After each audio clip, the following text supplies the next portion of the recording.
I think probably the biggest fear was just doing this on my own, taking that step, that leap of faith to try something on my own without them there. Whether if it was writing songs or even performing, I was all by myself, very vulnerable state. And having their support has made it a lot easier, and having the fan support, knowing that they are excited about the new music and they're liking the stuff, it's been a very overwhelming experience. When we write songs, I'd say a lot of the times there's 3 different ideas of what you want the song to be about. For me personally, I'm able to write about experiences that I've gone through personally that maybe my brothers or other writers haven't really experienced, so I'm able to really go there. And that can be hard too, because you have to really be honest with your lyrics. You can't really hold anything back. So that was probably the biggest difference.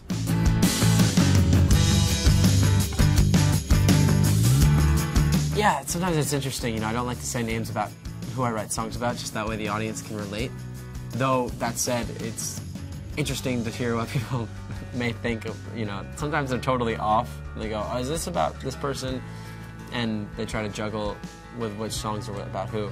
But for me, it's very satisfying when I know that somebody goes, I've been through that situation. I know where you were when you wrote that song. Sometimes I try to keep it quiet for myself too, just because I know that I'm still pretty cool with those I've been in relationships with, so I don't want to, like, if it's in a really mean or upsetting song, I don't want to make anyone upset. Just this crazy busy life that I live, traveling city to city. I was in Paris like a few weeks ago, and the next thing you know, you're in New York, and you're in LA the next day, and so it's a crazy life. It's busy, and it's exciting too, and it's a lot of fun, and I wanted to kind of bring people into that world and that I live and kind of experience it for themselves.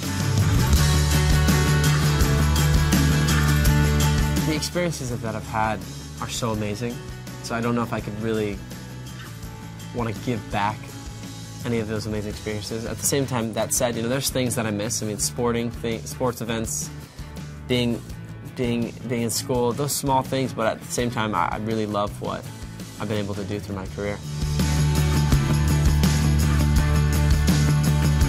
When I'm 30, hopefully have done a couple more records, solo records with my brothers, more acting stuff. I've got a couple opportunities coming my way, so I hope to kind of further that acting career. I'm trying to develop a movie with a buddy of mine back in LA. I don't want to give away the idea too much because it's so bare bones, but it's a very exciting project. And then, who knows, maybe do something different. I love cooking, so open a restaurant or something.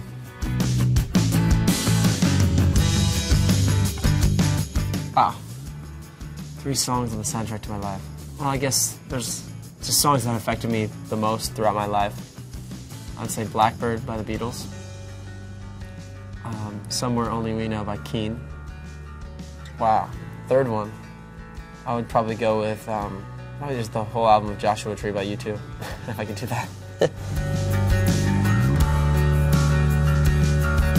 Artists I would love to work with, I mean, I love Adele. I love people like Kid Cudi and Kanye West. So there's something about working with an artist that's totally different from what you do that's intriguing.